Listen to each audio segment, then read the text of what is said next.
Bismillahirrahmanirrahim. Assalamualaikum warahmatullahi wabarakatuh. Salam sejahtera bagi kita semua. Om Swastiastu, Namo Buddhaya, salam kebajikan. Untuk pertemuan psikologi umum kali ini, kami dari kelompok 5 akan mempresentasikan mengenai kesadaran dan ritme tubuh. Sebelumnya, saya, Anindya Ayu Karisa Putri, dengan nomor NIM 018 sebagai moderator, akan memperkenalkan anggota dari kelompok 5. Yang pertama yaitu Abigail Brisa Haryana dengan nomor NIM 001. Selanjutnya ada Aulia Enda Fitriani dengan nomor NIM 027.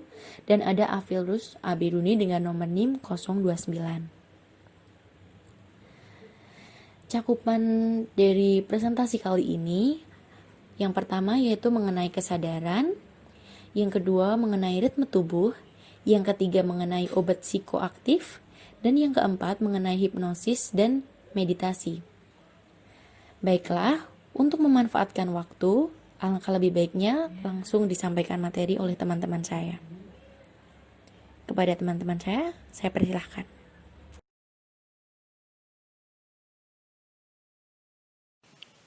Yang pertama adalah kesadaran. Kesadaran adalah keawasan individu tentang keadaan eksternal dan sensasi internal di bawah kondisi tergugah atau terbangun, meliputi kawasan diri dan pikiran terhadap suatu pengalaman atau kejadian. Termasuk dalam kesadaran adalah melakukan sesuatu, memikirkan, ataupun membayangkan sesuatu.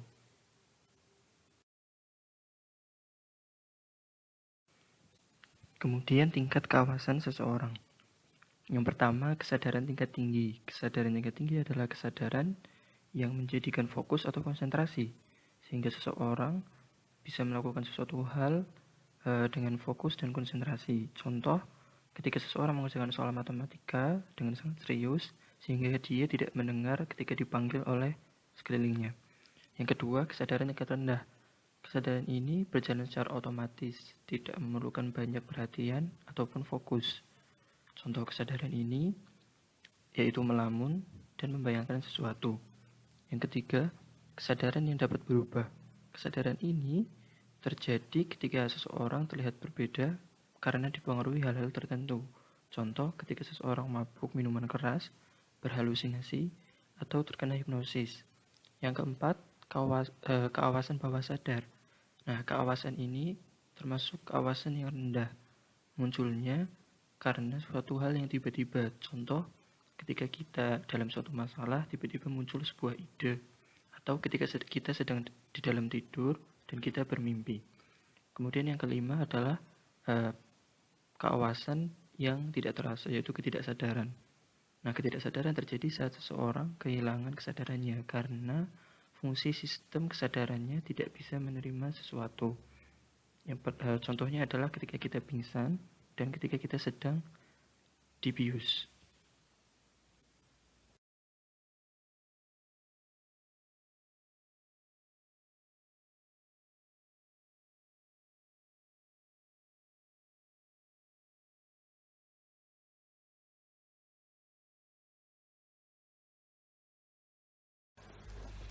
Saya Aulia Enda Fitriani dengan nomor NIM G0120027 akan menjelaskan mengenai ritme tubuh dan tidur.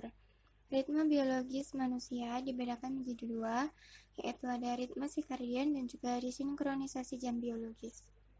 Ritme sirkadian adalah ritme keseharian tubuh yang dikontrol dengan rangsang cahaya siang dan malam yang masuk melalui retina dan informasinya akan dikirimkan ke hipotalamus dan kelenjar pinealis. Dan orang yang mengalami kebutaan total biasanya akan mengalami masalah siklus tidur karena retinanya tidak mampu untuk mendeteksi cahaya. Yang kedua, ada desinkronisasi jam biologis, yaitu perubahan ritme biologis akibat perubahan jam tidur. Dan jika hal ini terus-menerus terjadi, maka akan menyebabkan stres dan juga meningkatnya risiko untuk serangan jantung.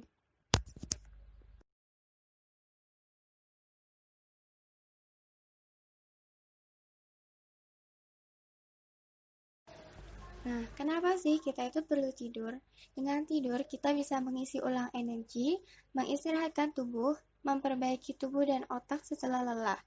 Dan tidur ini juga sangat penting untuk memperkuat memori, kecakapan, dan juga pengalaman emosional. Dan ketika kita kurang tidur kronis, akan menyebabkan stres, kesulitan dalam mengambil keputusan, sulit berkonsentrasi, dan juga akan mengalami kepenatan yang terakumulasi. Lalu tidur sendiri memiliki tahap-tahap yang berbeda. Ada tidur REM dan juga tidur non-REM. Tidur non-REM ada 4 tahapan. Tahap yang pertama ditandai dengan rasa mengantuk dan adanya pergerakan otot yang tiba-tiba seperti tersentak atau perasaan terjatuh. Tahap 2 ditandai dengan menurunnya aktivitas otot dan individu akan mulai mengabaikan lingkungan sekitar. Pada tahap 1 dan tahap 2, ini individu masih mudah untuk dibangunkan dan juga mereka akan mengaku bahwa mereka ini belum tidur sama sekali. Yang selanjutnya ada tahap 3 dan tahap 4. Perbedaan antara tahap 3 dan juga tahap 4 sulit untuk dibedakan. Tahap ini merupakan tahap tidur terdalam dari individu. Pada tahap ini memungkinkan individu untuk mengigau, berjalan sambil tidur, dan mengompol pada anak-anak. Mereka akan sulit untuk dibangunkan. Lalu ada tidur REM, yaitu tahap tubuh aktif ketika tidur, dan mimpi akan terasa sangat nyata. Dan biasanya terjadi pada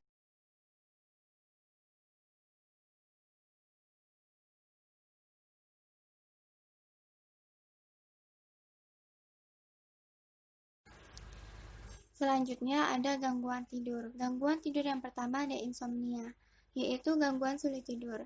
Dapat pula masalah tidur lainnya seperti terbangun di malam hari atau bangun terlalu awal.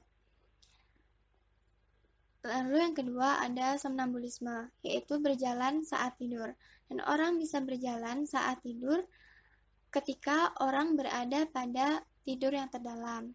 Yang ketiga ada somniloquy, yaitu mengigau dan berbicara saat tidur. Nah, ketika orang ini mengigau saat tidur, terkadang saat kita memberikan pertanyaan kepadanya, orang yang mengigau ini akan memberikan jawaban yang masih berhubungan dengan pertanyaan yang kita berikan, tetapi masih nyambung gitu. Nah, tetapi kita tidak bisa mempercayai sepenuhnya jawaban yang dia berikan. Lalu yang keempat, ada mimpi buruk. Mimpi buruk ini biasanya terjadi pada saat kita tidur REM.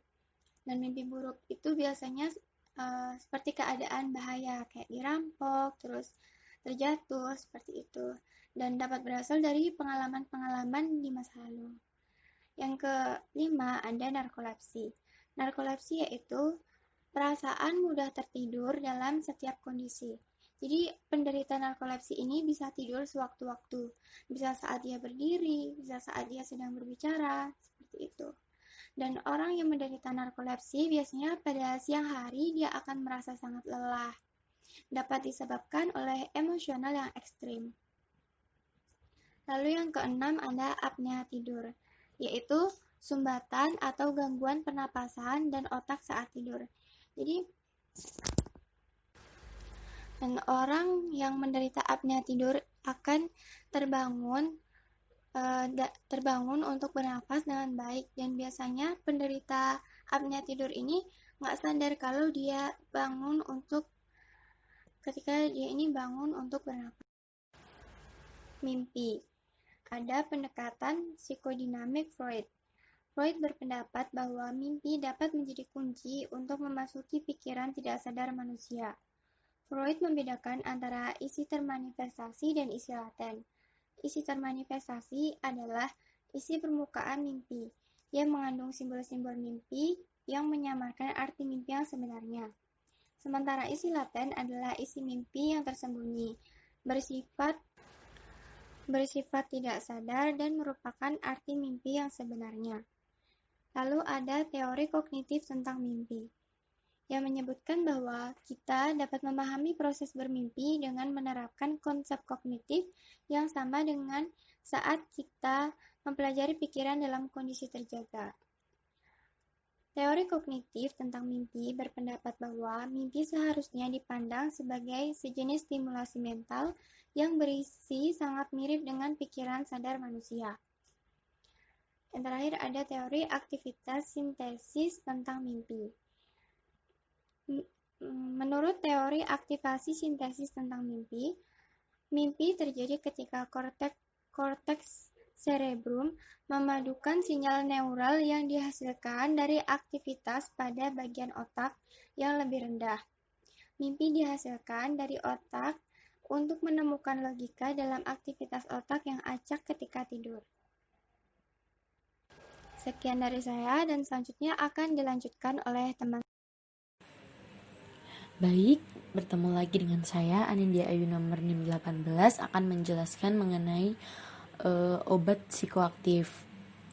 Obat psikoaktif adalah obat-obatan yang bekerja pada sistem saraf untuk mengubah kesadaran, memodifikasi persepsi, dan mengubah suasana hati. Baik, selanjutnya saya akan menjelaskan mengenai obat-obatan psikoaktif. Nah, jenisnya ini dibagi 3, yaitu yang pertama ialah depresan, stimulan, dan halusinogen. Nah, depresan ini adalah obat-obatan psikoaktif yang memperlambat aktivitas mental dan fisik. Biasanya paling banyak itu digunakan antara lain yaitu ada alkohol, barbiturat, terus obat penenang, dan opiat. Selanjutnya saya akan menjelaskan satu-satu.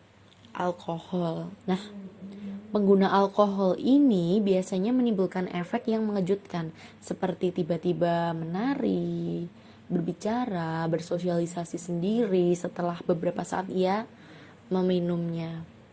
Nah, terus individu tersebut juga kehilangan kendali karena mengalami pelambatan dan penghambatan di area otak, sehingga aktivitas yang memerlukan fungsi intelektual dan motorik itu terganggu. Contohnya seperti ketika mengemudi mobil atau motor. Nah, biasanya itu susah sangat dilakukan sehingga banyak terjadi kecelakaan.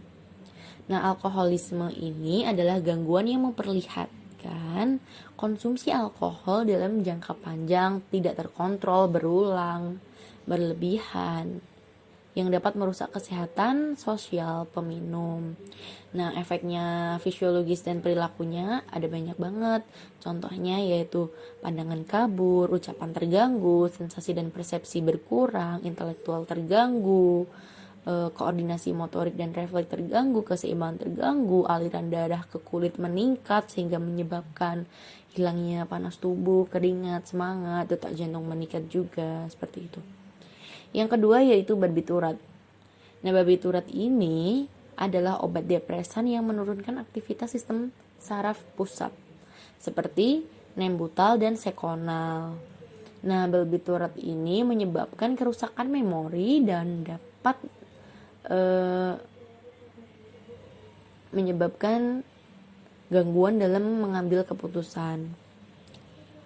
Obat ini memiliki dosis yang tinggi dan dapat menimbulkan kematian.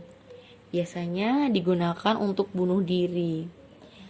Bagi pecandu barbiturat ini, ketika ia menghentikan tiba-tiba, itu bisa menimbulkan efek kejang. Dengan demikian, banyak yang menggantikan barbiturat ini dengan obat penenang. Selanjutnya yaitu obat penenang. Obat penenang itu seperti Valium dan Xanax. Adalah obat yang dapat mengurangi kecemasan dan menginduksi relaksasi. Dalam dosis kecil dapat membawa perasaan tenang, tetapi dalam dosis yang tinggi dapat menyebabkan kantuk dan kebingungan. Toleransi obat ini terbangun dalam beberapa minggu dan obat ini bersifat adiktif. Yang keempat yaitu opiat atau narkotika, terdiri dari opium dan turunannya. Ini biasanya itu dapat menekan aktivitas sistem saraf pusat. Biasanya yang sering dipakai itu ialah morfin dan heroin. Obat ini tuh digunakan untuk penghilang rasa sakit yang kuat. Opiat ini sangat bersifat adiktif dan dapat menimbulkan kecanduan dan rasa sakit bila obat ini tidak diberikan. Nah, pecandu opiat ini dapat meningkatkan risiko AIDS karena mereka tuh menyuntikkan obat tersebut ke darah, dan biasanya alat suntik yang digunakan itu tidak steril. Yang kedua yaitu stimulan ya. Stimulan ini ialah obat psikoaktif yang dapat meningkatkan sistem saraf pusat. Nah, biasanya stimulan ini kafein, nikotin, amfetamin, dan kokain. Nah, saya akan menjelaskan satu-satu lagi. Kafein ini banyak terdapat pada kopi, teh, minuman cola, coklat, terus berbagai obat bebas, minuman berenergi, seperti itu. Nah, biasanya banyak sekali yang menganggap bahwa efek stimulasi kafein ini sangat menguntungkan. Padahal di luar itu, kafein ini juga tetap memiliki efek negatif yang juga lumayan banyak. Contohnya adalah insomnia, terus terjadi masalah pencernaan, terus sakit kepala, mudah tersinggung, perubahan suasana hati seperti kecemasan, dan tekanan darah pun meningkat. Yang kedua yaitu nikotin. Nikotin ialah bahan psikoaktif utama dalam berbagai bentuk tembakau dalam rokok maupun tembakau non-rokok. Nah, biasanya nikotin ini menstimulasi pusat kesenangan otak dan dengan meningkatkan obat dopamin.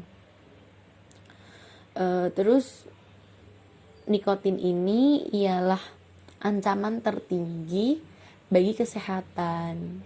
Karena sebagaimana yang kita tahu, banyak sekali yang merokok ya.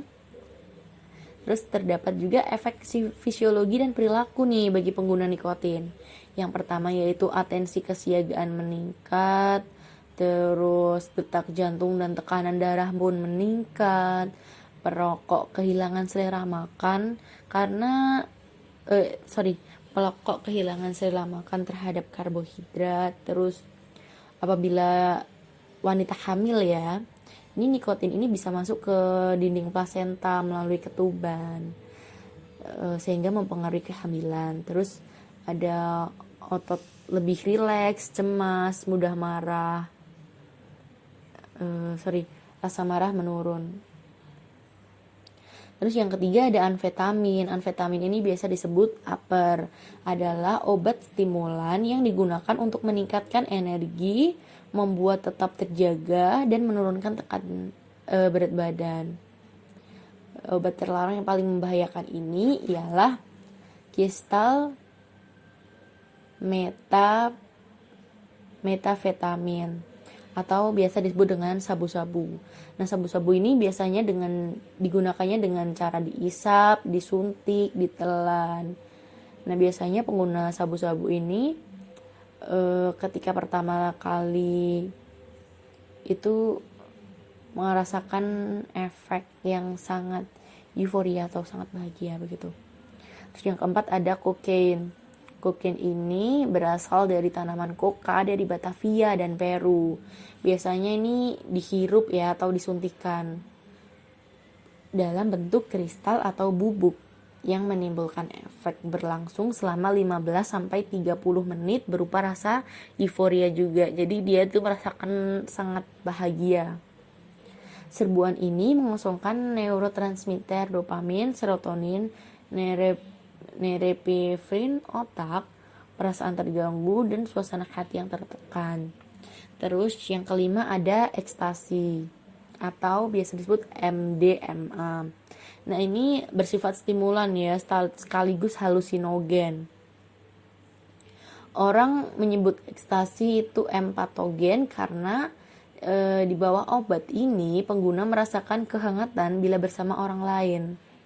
MDMA ini menghasilkan efek dengan melepas serotonin, dopamin, dan norepinefrin.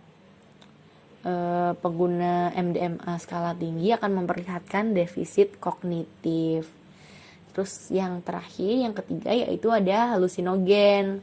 Halusinogen ini adalah obat psikoaktif yang memodifikasi pengalaman persepsi individu yang menghasilkan visual yang tidak nyata.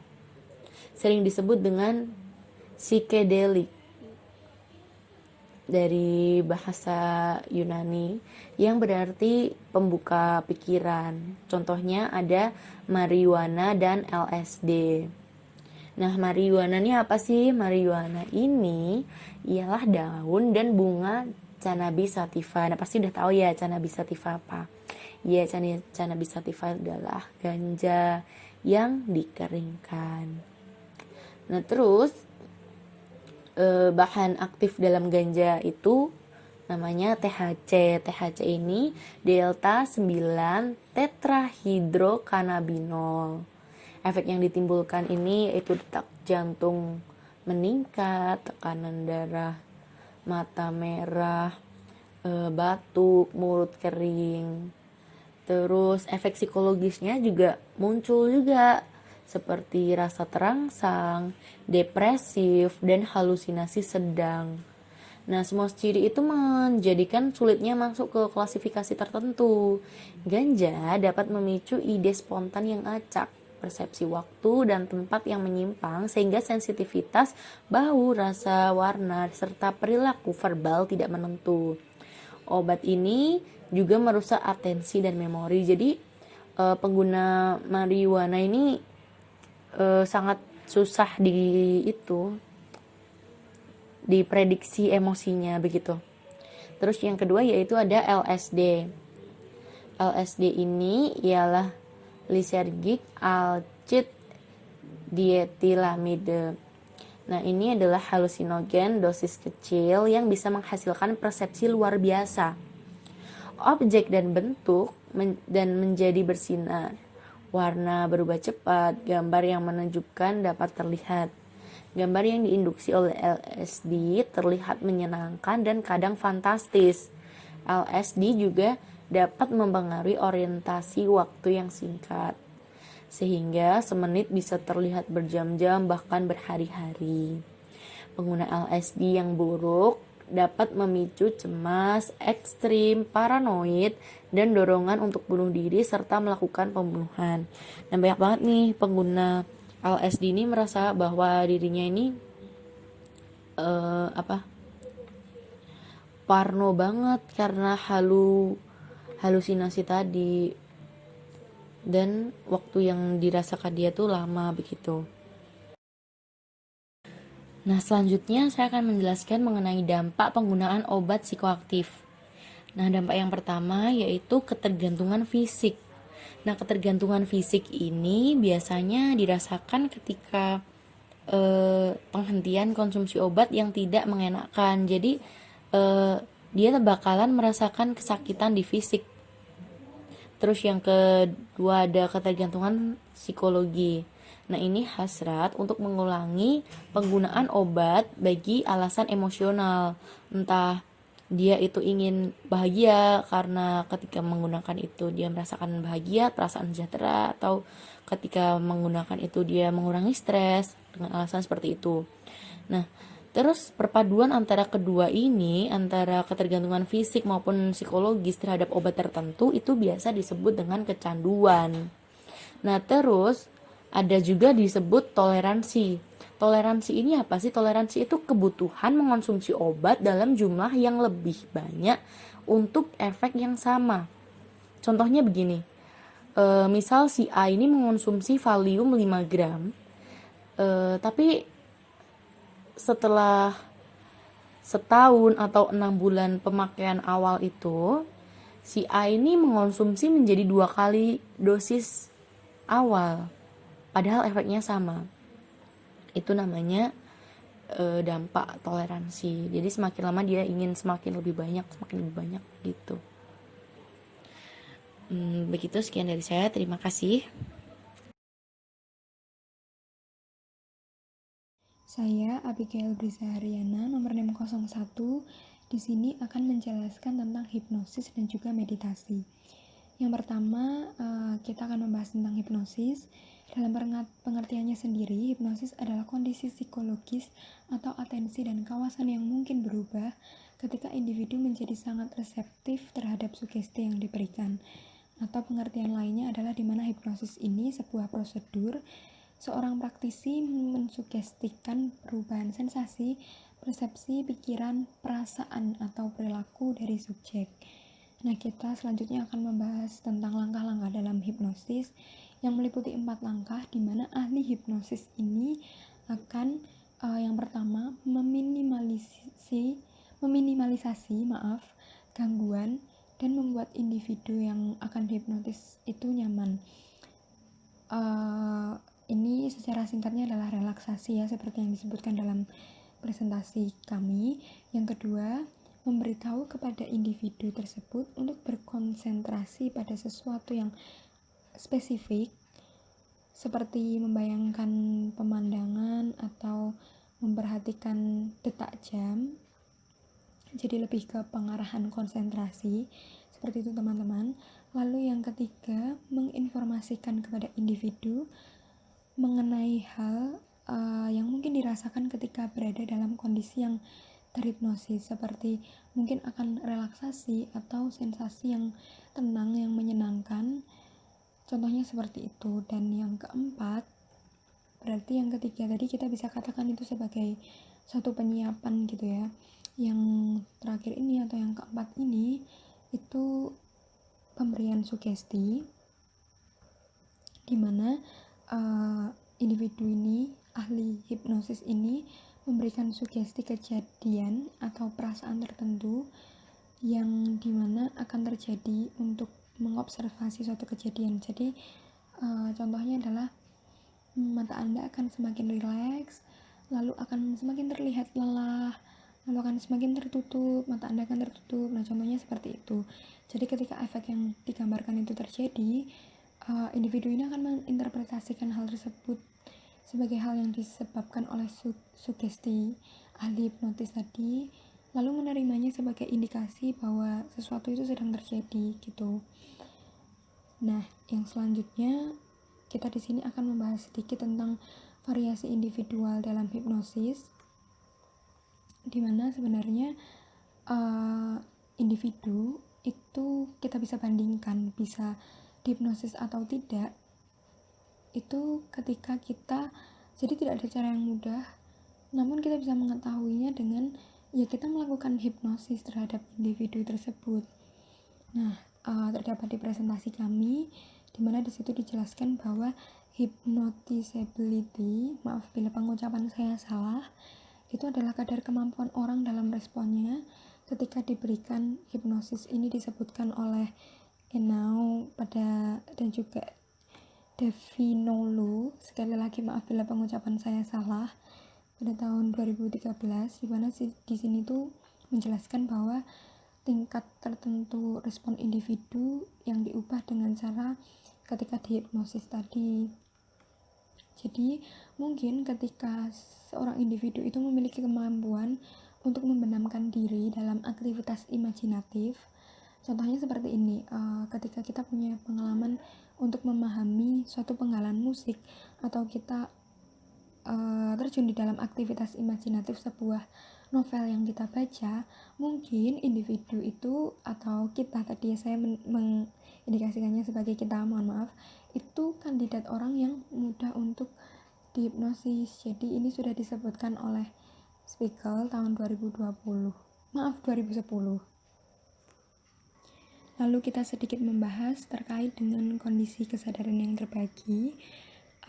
Di sini beliau Ernest Hilgard, jadi pada tahun 1977 sampai sekitar 1992, ada yang mengatakan juga 1986, di mana teori disosiasi dari beliau itu menyatakan bahwa hipnosis ini seperti mimpi yang jelas dan bahkan distraksi sederhana, yaitu ini ya tadi kondisi kesadaran yang terbagi, terpisahnya kesadaran di mana satu bagian pikiran bekerja sendiri dan terlepas dari kesadaran yang lainnya. Jadi pada banyak orang yang telah dilakukan hipnosis ini, menurut beliau, jadi sebagian besar pikiran kita menjadi subjek dari sugesti hipnosis. Bagian lainnya menjadi pengamat tersembunyi. Jadi istilahnya beliau pakai pengamat tersembunyi yang memantau tapi tidak terlibat dalam proses ini. Dalam penelitian beliau ini, Hilgard meletakkan satu tangan dari individu yang sedang dilakukan hipnosis ini, sedang dihipnosis ini, ke dalam satu ember air yang dingin dan memberitahu bahwa individu ini tidak akan merasakan sakit. Sebenarnya bukan hanya individu ya, beliau sudah melakukan penelitian banyak. Tetapi bagian dalam pikiran mereka atau bagian yang tersembunyi tadi yang akan menyadari hal yang sedang lain bertindak terjadi. Jadi dapat menandai setiap rasa sakit yang sebenarnya dengan menekan sebuah tombol menggunakan tangan yang tidak dibenamkan tadi. Jadi individu yang berada dalam pengaruh hipnosis setelah selesai melaporkan bahwa tidak merasakan sakit sedikit pun. Ada yang merasakan minimalisasi sekali terhadap rasa sakit. Namun sementara tangan mereka yang dibenamkan ke dalam air yang sangat dingin tadi, satunya yang tidak dibenamkan, itu menekan tombol dengan tangan mereka yang tidak dibenamkan tadi, yang menekan tombol. Dan mereka menekan lebih sering ketika tangan mereka semakin lama berada di dalam air yang dingin tersebut. Oleh karena itu, dalam pandangan beliau, dalam pandangan Ernest Hilgard, pada hipnosis ini kesadaran memiliki bagian yang tersembunyi yang tetap terhubung dengan kenyataan dan merasakan rasa sakit ketika bagian kesadaran yang lain itu tidak merasakan rasa sakit. Oke, selanjutnya kita membahas tentang fungsi hipnosis. Jadi, di luar perannya dalam penelitian dasar, hipnosis ini sebenarnya sudah diterapkan dalam berbagai masalah. Khususnya praktisi hipnosis di Amerika Serikat itu menggunakan teknik ini untuk menangani alkoholisme, lalu juga makan berlebihan ataupun merokok, mengurangi gangguan stres pasca trauma, depresi, dan kecenderungan bunuh diri untuk lebih lagi mendapatkan suatu ketenangan atau kesadaran gitu ya. Lalu juga untuk mengurangi rasa sakit seperti saat melahirkan atau sedang migrain. Nah, sebenarnya hipnosis benar-benar dapat digunakan dalam berbagai masalah ini juga masih menjadi perdebatan. Jadi para individu dalam program penanganan ini jarang mendapatkan hasil yang signifikan, terkecuali mereka yang telah termotivasi untuk berubah gitu. Jadi individu-individu yang dihipnosis ini kalau mereka punya motivasi dulu untuk berubah, maka dari itu hipnosis ini sering dikombinasikan dengan psikoterapi, dimana psikoterapi kita tahu bahwa itu bentuk penanganan non medis dengan seorang profesional yang berusaha membantu individu untuk mengatasi kesulitan yang dialami dalam kehidupan mereka.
Nah, meditasi memiliki pengertian pencapaian kondisi pikiran yang tenang. Jadi pikiran itu tidak dipenuhi dengan kekhawatiran, dengan kecemasan, dan juga hal-hal yang mengganggu lainnya. di mana meditator ini menyadari betul perasaan dan juga pikirannya tersebut. Jadi benar-benar rileks dengan melakukan serangkaian latihan. Jadi latihannya ini adalah mengatur dan juga mengendalikan pernafasan, membatasi lapangan perhatian, menghilangkan stimuli eksternal.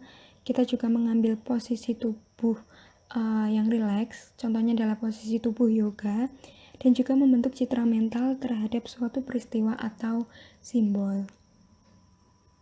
Jadi biasanya secara sederhananya ketika melakukan meditasi ini memusatkan pikiran pada suatu aliran ide dan juga perasaan yang rileks gitu. Contohnya adalah ketika kita membayangkan bahwa kita terbang menyeberangi cakrawala seperti burung terbang bebas, atau mungkin hanya berfokus pada bagaimana pernafasan kita itu bergerak dari mulai mengambil nafas maupun juga ketika nafas itu berhembus keluar. Jadi contoh sederhananya adalah kita memusatkan perhatiannya seperti itu.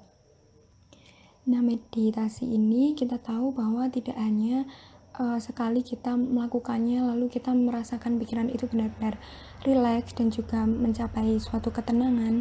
Tidak, tapi itu membutuhkan beberapa latihan, beberapa kali latihan. Nah, dimana efeknya ketika meditasi itu kita akan memiliki ketenangan pikiran, kita akan merasakan damai dengan dunia dan juga perasaan yang sehat, dimana efeknya nanti adalah justru sangat efektif untuk menimbulkan relaksasi dan juga menurunkan kesadaran fisiologis. Jadi hampir semua penelitian itu melaporkan bahwa adanya penurunan kecepatan pernafasan, lalu penurunan konsumsi oksigen dan juga penurunan eliminasi karbohidrat. Jadi kita tenang seperti itu. Lalu menurut Dilbeck dan juga Orme Johnson, mohon maaf bila salah penyampaian nama, tahun 1987 mereka berkata bahwa dengan adanya meditasi ini menimbulkan efek kecepatan jantung menurun, tekanan darah menjadi stabil, dan juga konsentrasi laktat darah itu menurun. Sama halnya dengan Epley dan juga Abrams pada tahun 1989, penelitiannya mereka itu terbukti bahwa efek dari meditasi ini membantu untuk mengatasi kecemasan kronis. Begitu juga dengan penelitian dari Alexander, itu tuh mengatakan bahwa efek meditasi ini adalah meningkatkan kepercayaan diri, seperti yang sudah tertulis di dalam presentasi kelompok kami, di mana manfaatnya berarti adalah dari efek tersebut kita dapat mencapai ketenangan dan juga mengurangi stres, serta juga menyiapkan jiwa dan pikiran dalam menghadapi hidup. Tubuh kita pun juga tadi ya seperti yang sudah dijelaskan, jadi kecepatan jantung itu menurun, juga tekanan darahnya menjadi stabil. Dan yang selanjutnya adalah tahap-tahap meditasi. Nah, sebelumnya ada bentuk meditasi yang dikomersialkan dan juga sekuler.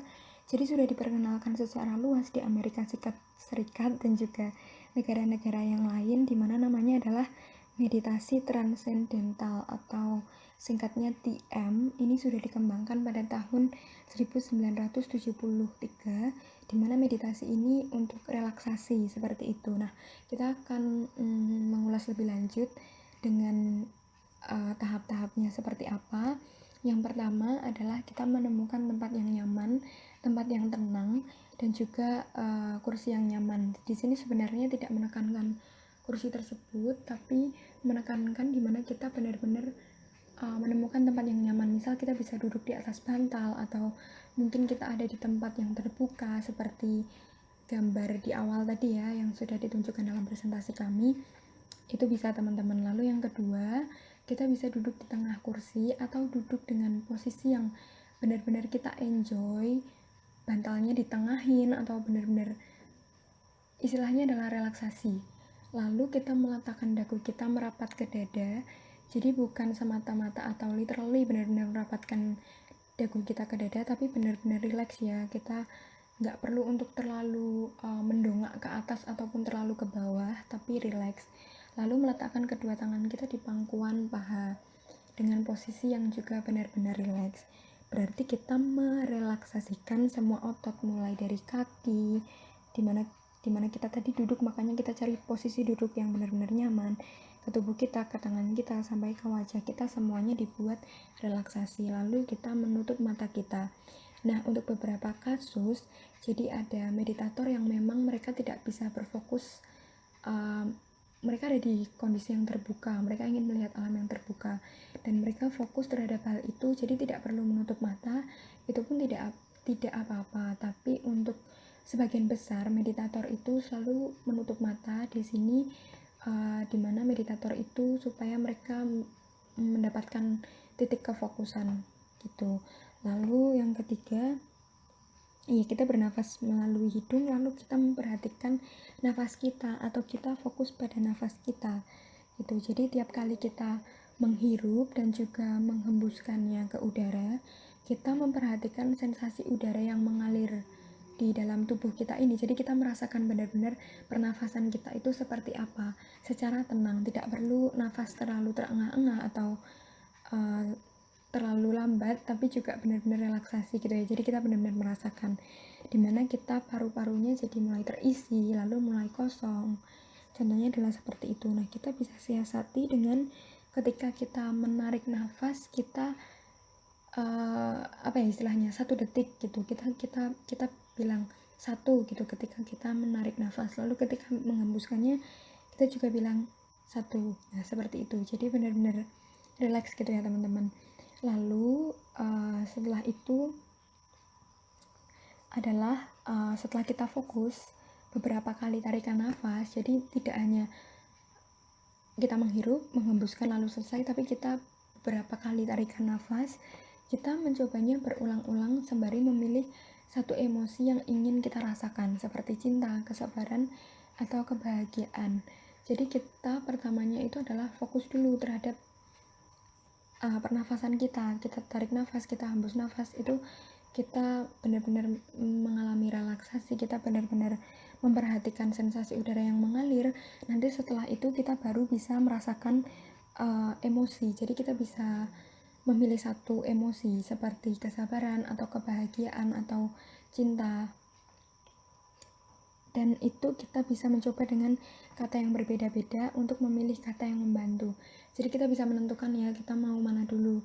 Misal mau benar-benar merasakan kebahagiaan itu seperti apa, atau kesabaran seperti apa. Oh, benar-benar ketika memfokuskan emosi pada kesabaran itu, kita temukan benar-benar satu relaksasi. Oh ya udah, kita pilih yang itu gitu. Dan di sini perlu digarisbawahi bahwa kita tidak perlu mengkhawatirkan apakah kita berhasil mencapai tingkat relaksasi tersebut atau tidak gitu. Jadi seringkali meditator itu, loh ini aku udah relaksasi belum ya, udah benar-benar belum ya. Jadi kita harus tetap mempertahankan sikap pasif kita, dan juga tetap kita membiarkan relaksasi kita mengikuti kecepatannya sendiri sesuai dengan kecepatan kita gitu. Jadi tidak perlu untuk terlalu berfokus pada benar-benar relaksasi yang total, memiliki relaksasi yang tinggi, karena ini merupakan suatu pelatihan yang tidak hanya dilakukan sekali lalu benar-benar mendapatkan tingkat relaksasi yang maksimal, tidak, tapi juga memerlukan latihan yang dilakukan mungkin berjangka seperti itu. Lalu selanjutnya ketika kita merasakan ada pikiran yang mengganggu dan itu membuat kita untuk tidak fokus kepada nafas kita dan juga emosi kita, itu kita lebih baik yang pertama adalah mengulangi nafas kita itu. Jadi kita mengulangi nafas kita, lalu kita menghembuskan nafas kita, itu diulangi terlebih dahulu. Lalu ketika ada pikiran yang mengganggu itu, biasanya menurut Forem tahun 1973 dan juga Benson, itu teman sejawatnya gitu, jadi mereka melakukan penelitian terhadap meditasi ini. Ketika ada pikiran yang mengganggu itu, kita bisa katakan ya udah, biarkan pikiran yang mengganggu itu berlewat, nanti selanjutnya kita akan mengulang fokus nafas kita, lalu kita menentukan emosi yang tadi itu, teman-teman. Lalu lakukan minimal selama 10 menit dan juga 15 menit untuk mengurangi stres. Ya, seringkali meditasi ini diidentifikasikan dimana kita benar-benar ingin mendapatkan suatu ketenangan ya. Jadi kita bisa lakukan itu minimal selama 10 sampai 15 menit. Dan teknik ini bisa dilakukan 1 atau 2 kali sehari. Itu boleh benar-benar dilakukan, tapi jangan dilakukan setelah makan ya, karena itu kan tubuh kita sedang melakukan pencernaan. Jadi setelah makan, jadi kita tidak benar-benar mendapatkan satu relaksasi yang maksimal nantinya. Nah, itu tadi presentasi dari kelompok kami. Apabila banyak kesalahan, kami mohon maaf. Apabila banyak terdapat kata-kata yang kurang pantas, kurang sopan, atau pemilihan kata yang salah, kami juga mohon maaf. Untuk selanjutnya, apakah ada yang bertanya? Apabila ada, mari kita ikuti perintah Ibu Sulfa mengenai sistematika bertanya. Begitu. Sekian dari kami. Wassalamualaikum.